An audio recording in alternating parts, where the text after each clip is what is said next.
Hello, everyone. My name is Associate Professor Mark Ryan from QUT. My paper today is Where Are They Now? Career Sustainability and Australian Web Series Producers. I'd like to acknowledge that this research has been funded by an ARC linkage grant titled Valuing Web Series, Economic, Industrial, Cultural and Social Value. I'm part of a team of researchers from QUT and the University of Wollongong who are investigating this study. And we have a series of partners who are web series festivals from around the world. In terms of this specific paper, the research problem begins with the idea that a growing number of amateur professional content creators on YouTube and social media have developed professional careers in the screen industries by making popular web series. And of course, anecdotally, there is a degree of suggestion that web series can be a pathway to career sustainability. However, at the moment, there's limited research into career trajectories and career sustainability for web series creators. Existing research tends to look at web series labor in terms of the question of value, and it tends to be normative. They tend to be debates around what is the value of web series labor. This article, however, attempts to take a different approach. So rather than debate the normative value of web series, we look processually and empirically at the career of 26 creators following their first publicly funded web series between a period of 2011 and 2020. So I'll talk more about the sample later, and I must begin with we are looking at creators who have received public funding, so not privately funded or independently funded. And we use that as a trigger point to follow their careers after their first publicly funded series. And we ask the questions, are web series pathways to career sustainability? Are web series general calling cards or pilots for opportunities in specific formats, so film, television, documentary, or specific types of television, so commercial, public, or subscription? So we use the term professionalising amateur. There's a whole range of terms out there, but we look at how professionals, content creators professionalise over time. Rossiter and Alcatraz have done some useful research into what is an emerging practitioner. They distinguish between professional and non-professional formats, but they also develop a quite sophisticated definition that considers experience, reputation, industry networks, production credits, and whether or not a practitioner is endorsed by the marketplace, meaning are they supported by sales agents, distributors, so on. So we adapt this broader definition and apply it in distinguishing between emerging and professional practitioners. There's a degree of confusion around the definition of web series in the literature. For those authors writing about web series are short-form episodic narrative series distributed on the web or online platforms. Where confusion is coming in is that one of the key elements that distinguished web series from other media forms was that they were distributed on the web. However, with the rise of internet distributed television, all sorts of content are now being distributed via SVODs and streamers. And something like House of Cards is a television series, it's not a web series. And this confusion arises because there's lots of terms being used, such as webisodes, web television, web series.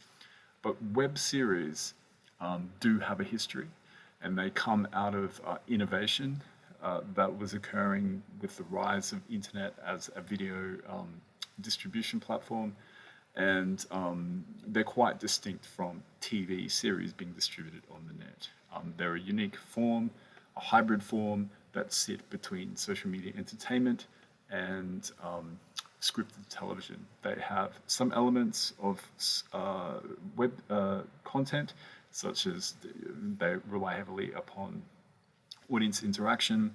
They have grammar that's more akin to social media content, and they're normally very short episodes of varying length.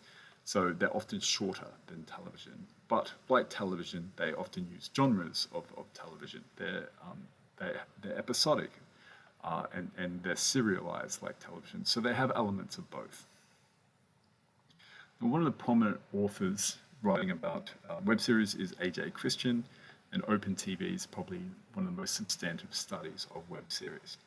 So he traces the phenomenon back to the writer's strike. Right? He's looking at more contemporary web series, but his idea of open TV comes from this idea of the US writer's strike and that fight over residuals for online content. So for Christian, a lot of professionals during this strike went out and made independent series and content that they distributed online. So they independently funded it, independently released it to internet distributed audiences around the world. And for Christian, this represented a form of open television, television that was independent from network televisions. It was independent from the hierarchies of television. It had aesthetics and creativity that was more spontaneous and independent from what is expected of network television, and so on. And so for Christian, web series have a number of characteristics. They encourage creative autonomy, innovation in storytelling, diversity in representation, and they encourage audience engagement. For Christian, web series have important professional implications.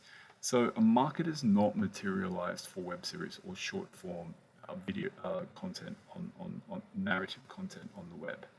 Monetization is a major problem for web series. But for Christian, web series have a significant non-monetary value, and labor, though it tends to be free or voluntary for web series production, more often than not, are a form of sweat equity that result in benefits or value for one's career and can lead to the development of a beneficial career that has a future payoff. But other people talking about forms of free labor and web series argue that web series are just another form of spec labor that undermine or destabilize the conditions of traditional professional labor in the market.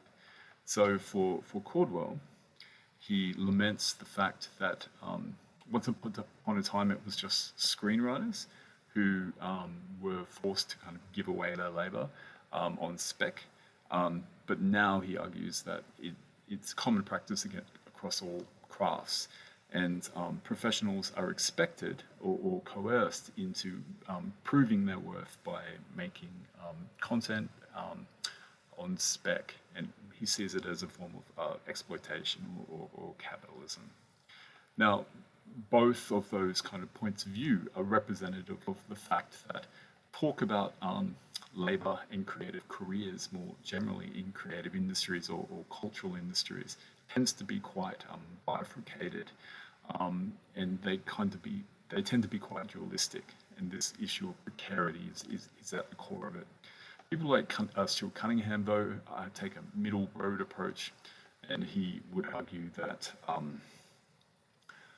social media entertainment or YouTubers have more control over their careers than traditional film and television producers, and therefore they might have a better chance of developing a sustainable career than perhaps was traditionally the case. And we especially find that in our study.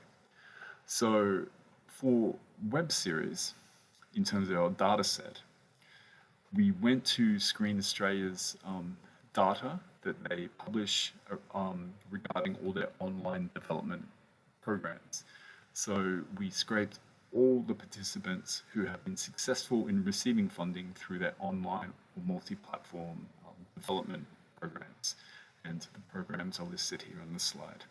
But from that data, we were able to develop a large list of people who have received funding in support of web series or innovative online content. We identified all the web series project teams, and then we sorted them and we looked at those people who have received, who have been funded the most in these programs. Now, there is obviously some caveats that go with this. A lot of web series are, of course, independent form of production, so not everyone who is doing web series would get public funding, particularly in, say, the context of the US. But in Australia, what we find is that a lot of these creators have independently created web series for a long period of time, and then they get to the point where they're competitive enough to apply for Screen Australia funding.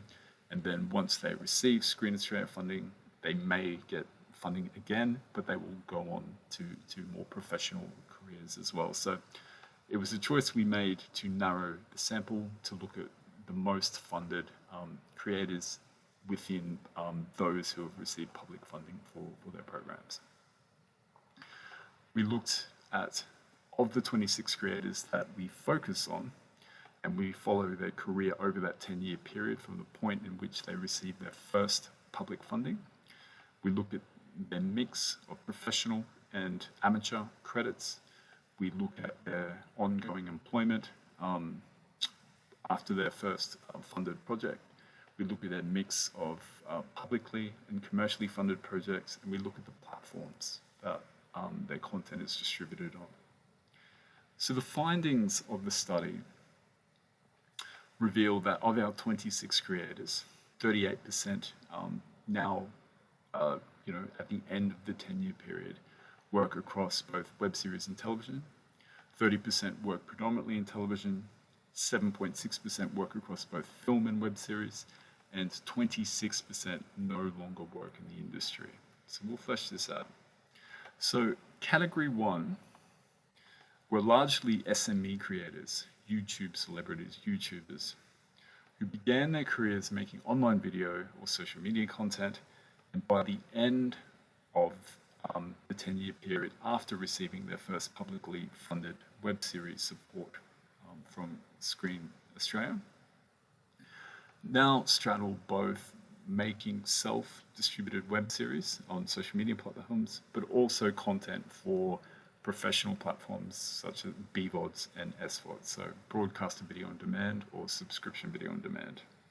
So these creators have used sweat equity and have built reputations and industry networks and sustainability over time. They've professionalized over time. And then now, they still have a foot in the social media realm, but they're also largely professional screen producers as well. Some of these professionals also professionalize in a specific craft. For example, some SME creators or YouTube celebrities have gone on to become professional actors in the television industry. So category 2 is a little more complicated. At the end of the 10-year period, this group of creatives now work in television. But some of them were SME creators when they first received public funding, and they crossed over into television. So The Catering Show is a great example. They made a popular web series. It got picked up by ABC iView, and they got commissioned by ABC iView, and now they make television for ABC. Others, such as Nathan Mayfield, were already working in television, and there's other creators at Ludo who were successful in getting funding for innovative multi-platform content and web series, but they were already working in television, and 10 years later they're still working in television. So that was more a linear career pathway, and it kind of just goes to show that web series are not just an amateur professional, they can be used by professional practitioners as well. The other key finding was that Some filmmakers who qualified for some of Screen Australia's programs at the end of the 10-year period now make film and web series. So for these creators, web series allowed them to diversify their careers. What we found is, film obviously takes 7 to 10 years to develop. It's a long period of time, and career sustainability can be hard for filmmakers just specializing in film.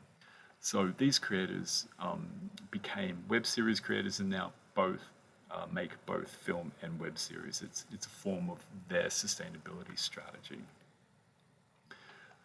The category 4 was people who were no longer active over that 5-year period after receiving their first, for at least a 5-year period after receiving public funding. Are web series calling cards for specific formats? So the answer is yes. By and large, most of the content being made by these creators were for television and predominantly for public service television, and specifically for broadcast video on demand or SVODs as well. So few of these creators are making content for commercial television, such as 7, 9, and 10. Few of them are going on to make long-form content. By and large, they remain short-form specialists, making short episodic content, but they have professionalized or shifted from just social media entertainment to now producing content for professional SVOD and BVOD platforms. And of course, not everyone with social media entertainment, but a lot of the people are making content for these platforms. And that's not surprising. Screen Australia have partnerships with the public service broadcasters and so on, so it makes sense. So over 75% of our creators continue to produce web series, but they have also professionalized as practitioners. And so for these creators, web series have played a part in sustainability or creating a sustainable career, but their pathways are very messy. People are taking individual routes and combining web series with a whole range of other platforms. But web series has been part of a strategy of professionalization or crossing over into professional content production. So that's a very broad overview of the paper. If you would like more details or if you have questions about the methodology or so on, I would recommend you reading the paper in Media International Australia or send me an email. But obviously a lot more detail is in the paper. But thank you very much. Bye.